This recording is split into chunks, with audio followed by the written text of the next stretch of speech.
Hey guys, so today I just wanted to give an update video on things. Let me know how you like about this layout, cause I'm just trying out new stuff. I just want to make it look a little more professional and little better, I guess.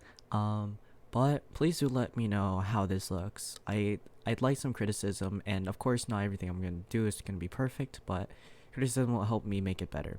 But for today, for this video, I just wanted to give an update on my thoughts on the new stride, Ganturaptor right here. So what Ganturaptor does is, once per turn, when you place a rear guard from your hand, you have the option to give it 3 gauge from your drop. So this works like any rear guard that you call, but only one of them get 3 gauge. So you it doesn't have to be the first card that you call, but you can only trigger it once. And then the second skill is on attack, you counterblast one, you flip any card in your G zone face up, and then you restand all your cards with 3 gauge or more, and you retire one of your opponent's rear guards for every card that you stood. So it's this way to Anger Blader. As we know, it's an Anger Blader in the stride zone, so you don't need to fetch an Anger Blader.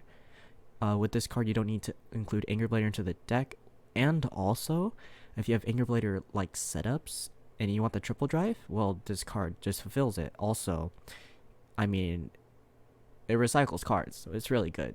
Um, my initial thoughts on this card was that it was insane, but it's actually not. After playtesting it after I think 4 days, the card's situational. Why I say situational is because you don't want to go into a first try unless you know you're going to kill them, or a really high chance of killing them, or just killing their hand. But it's situational in that way. It's just a better win con when you're almost decked out, right? Because if your deck is low, you're not gonna go into Nebros or Dogma or any of the other cards. Maybe you're not gonna go in Devastate. You might go into Dynast, but this is a better finisher than Dynast if you have the resources for it. So the thing with this card is that it's just a better win con, really. Less resources, more pressure. You could arguably say that Nebros provides more pressure, but it only provides more pressure in the sense that I can check more triggers. This provides pressure as in it can guarantee a lot more attacks will hit. With Nebros, it's just you're trying to get hand advantage, or you're just trying to push them. But the second Nebros stride is usually your win con. At that point, your deck's gonna be low. So if you saw most of your triggers in the first Nebros swing, you're not gonna see a lot here. And without triggers, your Nebros turns aren't going to be that great, or if you don't have a lot of gauge, so your Nebros turns aren't going to be that great. This is where Ganturaptor comes in. It keeps things on board, it doesn't kill gauge, it recycles gauge, and it's a win con due to its restanding skill and Anger Blade like esque skill. And with this card, it just makes the deck a lot better in the late game because you don't need to strengthen Nebros again to kill them. If you want to get an early kill, this is also the way to go. You don't want to go into Nebros to kill most of your rear guards off, right? Just to sacrifice for another 3 checks. Yeah, it refunds itself, but if your opponent has 2 PGs, they're fine. And with this card, if your opponent has 2 PGs, they're not fine. Because you're more than just those 2 big Vanguard attacks, you're going to have big rear guards also. And if you're playing against a non-retired clan, this card is a really good card to go into, because those cards don't get retired. They might get attacked at, but they're not gonna all die. There's gonna be some that are left. If you run Dismal, you can Dismal one of the cards that have a bunch of gauge on them, and I mean they just survive until the next turn. Then his first skill comes in again. You can restand 2 rear guards. Sometimes it just overwhelms the opponent. So what I also want to discuss is the Cray core and how it can be implemented and why it is crucial for this card. I wouldn't say that it's crucial just because I haven't tested without the Cray core yet, but with my experience with the Cray core, it just helps out this card a lot. So I just want to start off by explaining the Cray core. What I mean by the Cray core, since for most of the deck lists that I've seen, it's a bunch of vanillas in the deck, plus their main grade 3s from the clan, and Zazan, Tempeспhere, and Cyclone. That's about it, but we're gonna go a little deeper than that. So, of course, you have your main stride, which is Cyclone. You're not going to go into this thing a lot, only when the situation needs it, but you're not gonna go into this a lot. What this does is that for its first skill, if you guys don't know, Continuous Vanguard or G-Zone, if it's face up during your turn, all your vanillas get +5. So this stacks, by the way, if you didn't notice that. The more you have face up, the more powerful your rear guards get. Oops. With this card, the more you have face up, the better your Ganturaptor swings are. So if you have vanillas on board and you gauge them, they're going to become even bigger and bigger and bigger with the number of cyclones that increasingly get flipped up. And this applies to all vanilla units. So if you have 2 vanilla units in a column, depending on how many are face up, you can get like 20k added to that column, 30k, even 40k added to that column, which is insane. And then its second skill is not as important as the first skill, but during its drive check, if it drive checks a normal unit that's vanilla, then you get to restand one of your units. So it's kind of Ganturaptor-esque, but you would have to check a normal vanilla unit. And with the amount of gaugers that we need in a deck, there isn't that much, so you don't really use this for its second skill. Going on to one of the more crucial cards in this deck, Zazan. As I talked about earlier, this card is arguably the best card in the set, if not better than Cyclone himself. But this card, on place Vanguard or Rearguard, you Soul Blast 1, and you can call up to 2 vanillas from hand. If you call 2 vanillas, you draw 2 and you flip a Cyclone face up.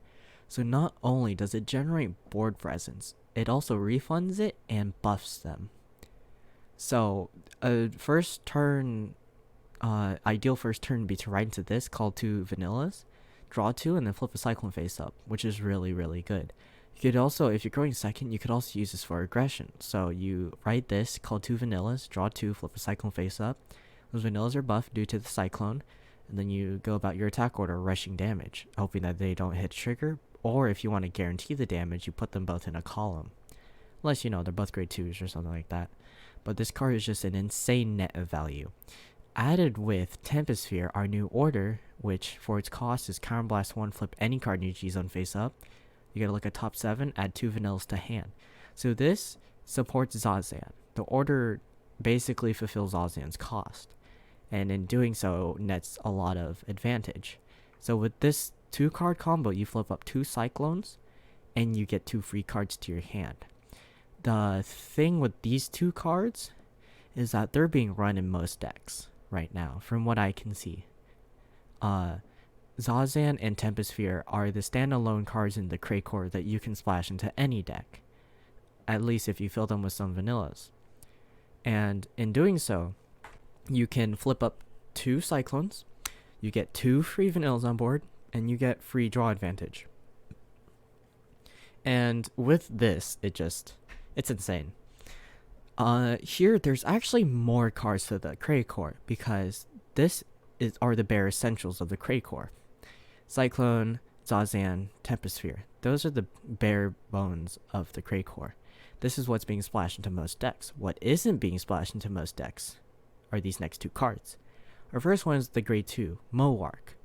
Acts on Vanguard or Rearguard. If you have 4 more vanillas, you can Counterblast 1, ride up to 1 Baragirin, which is this grade 3, from your deck as stand. And then if you rode, you flip a Cyclone face up. By the way, this is once per turn.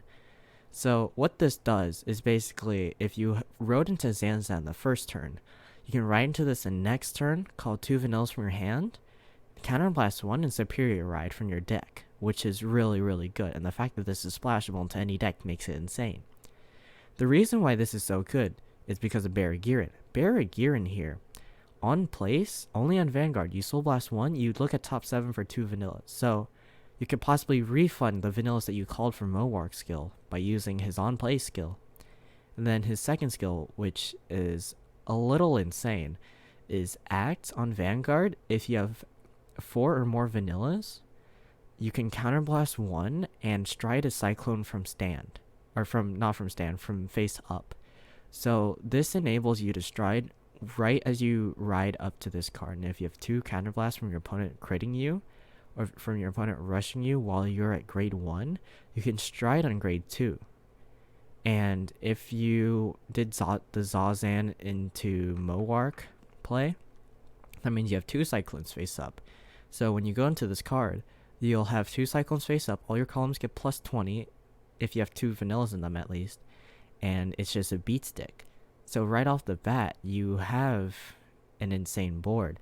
Plus, you have the potential to restand them. So this early in the game, when your opponent's at grade 1, you're already striding with the pressure that something could restand. And to top it off, with the deck I'm running, I run 10 crit. So I could just crit you out. I could win the game on turn 2. Most likely not, right? Because of how improbable that would be. I need to check 2 crits and have both of them hit. But this card is just insane. And to tie it all together, you have Ganturaptor. We've come full circle. With Ganturaptor, you could go into this turn 3 after you've been on Barry-Geared for a turn. You'll have 2 Cyclones face up, and you'll have Vanillas on board. So what you can do is you can use the cards in your ideally after you've sat on this for a turn, you ride into Excel Gift Generator, and then you go into this guy, and let's say you have a bunch of gaugers in your hand, right? You gauge one of the Vanillas, then you call another Vanilla or Sweeper, Savage Trooper, or Barrio to beef up more attacks.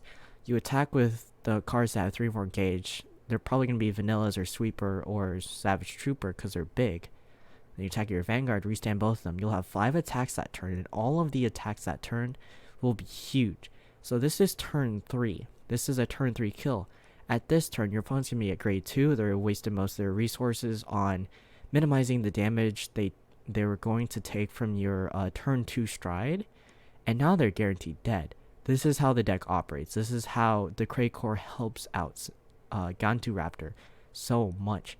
This is why some people, at least just me, have put Nevros down to 2. Because I see no purpose if you have that type of opener to go into Nevros, because this card just nets so much pressure. Nevros would just destroy all that pressure and then gain hand advantage for it. With this card, you guarantee the kill.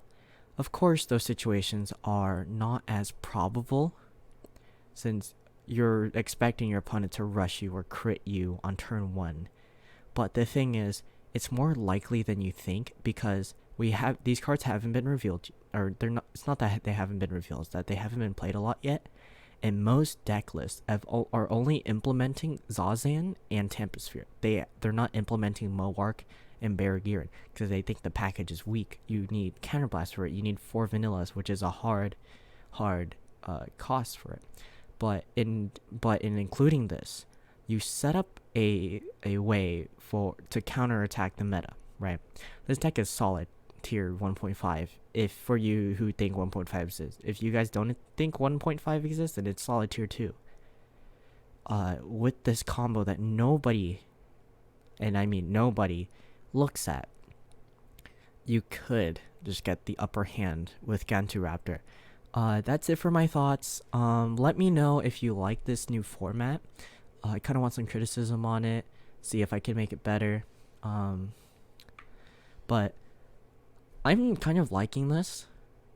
My camera isn't exactly 1080, it's 720 at 60. And I try to upscale it to 1080, but then I have to make my face cam smaller for 60 FPS.